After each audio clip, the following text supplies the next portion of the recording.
Hey yo, I once was a kid, all I had was a dream. More money, more problems. When I get it, I'ma pile it up. Now I'm dope on the break. Hey everyone from the Collegian, it's Ben here, and I'm with Silva, a DJ here at SDSU and a student. So we're going to talk about how you got into DJing. Tell me about your background a little bit.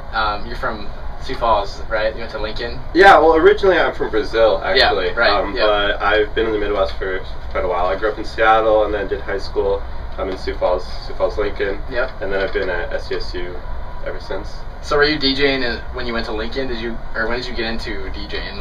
Well, I've always been into music, right. But DJing is relatively new.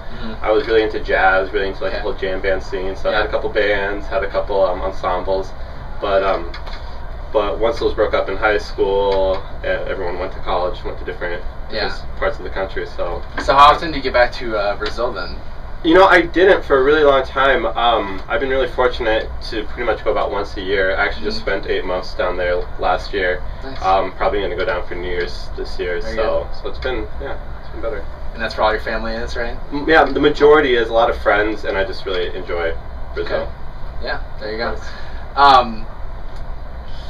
Let's see. Was there an influence that got you maybe more focused into DJing? Because you said you're kind of just a music lover in general. What led you to your path right now? Well, I mean, electronic music is very popular all over the world. I mean, I always compare it to soccer and the metric system, where, I mean, the United States is the only people who haven't caught on yet, you know. But it's coming to the States, and when I've just been exposed to it while down in Brazil, just being a music lover, with bands like Daft Punk coming to the States and all that stuff. So I've personally been doing it for 3 years now, but only publicly for about a year, because I never really thought it would catch on. And then all of a sudden, you know, Dead Mouse is blowing up, and here Black Eyed Peas are going that way. Pretty much all electronic or all pop music now has some type of electronic influence.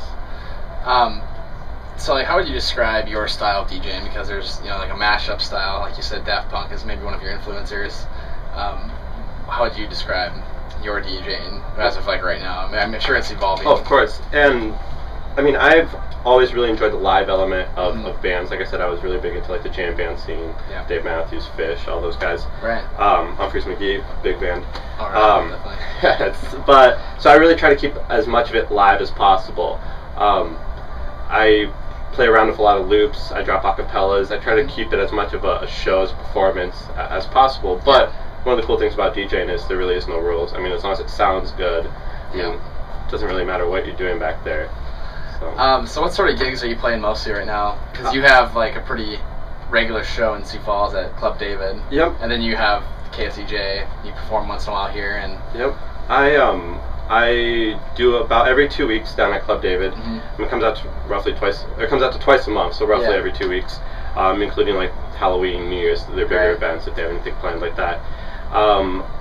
Next week I'll be opening for Jason Derulo.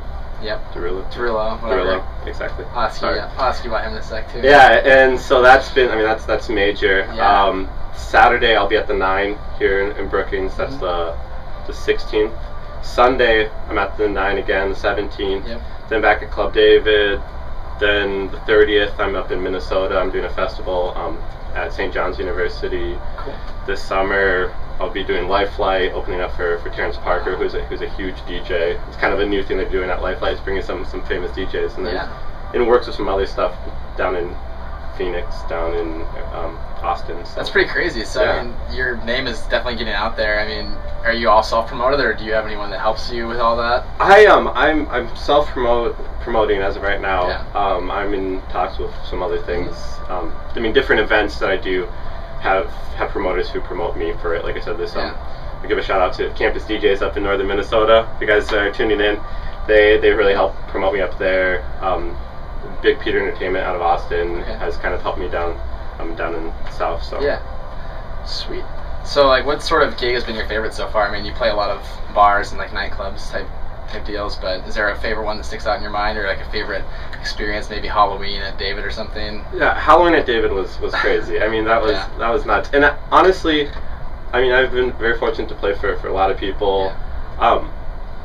But I really care more about, I mean, how the people are into the music. I mean, sometimes a simple house party can be a lot more fun than a club with 200 people. I mean, it really depends. So I still do a lot of house parties. I still do, I mean, random things here and there. So it really just depends on the atmosphere. So we talked about Jason Derulo a little earlier. You were chose to open for him, and can you tell me like how that all worked out? Like who contacted you, or how you heard about that? I guess. From what I understand, and this is kind of news to me. This only happened yesterday. Yep. But I was contacted yesterday by the UPC University Program Council as one of the openers that they wanted to have, and I was approved by his management and given the green light to go. And so it's just kind of. It's news to me, but I'm really excited. So I mean, there'll probably be like 3,000-4,000 people at this show. That's what they're guessing right in that ballpark.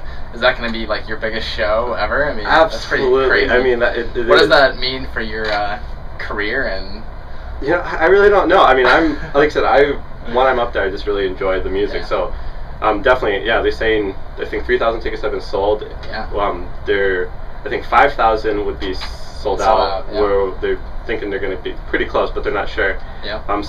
Numbers wise, it's definitely the biggest show I've done. I'm really excited. I mean, it's going to be really cool to rock the Frost Arena. That's awesome. Kind of a unique venue. So I mean, you said you've just been kind of getting into this the last couple of years or whatever. Where do you see this going? Do you plan on making a career out of DJing, or like kind of just a side type deal? Because right now you're taking classes and doing whatever else, but in the future, like once you graduate, I mean. Who knows, man? With the job market the way it is, you never know. But I mean, I love DJing. If I weren't to be DJing like on stage, I'll still be DJing in my basement or whatever, you know. So I think it's something that's I'm gonna stick with, whether it be in front of lots of people or in front of nobody. That's to be determined yet. So I was going to ask where you see this going in the next 5 years. Maybe I should rephrase that question. Where do you see yourself in 5 years? Do you hope to be in Brazil? Do you hope to be in this area? I have no idea, man. Maybe Europe. Who knows? I really have. I mean, we'll see where it takes me. But I mean, I obviously hope this continues. I really love DJing. I think I have more fun than anybody there. So as long as I'm still enjoying the music and people are enjoying listening to it, I'll continue as long as I get invited. Okay. Well, thank you. Yeah. And that's Leo's story. And come to the Jason Derulo show this next Thursday, April 14th at the Frost Arena. You can still get your tickets at the Info Exchange. And stay with us every week as we interview another average guest. Hey yo, I once was a kid, all I had was a dream, more money, more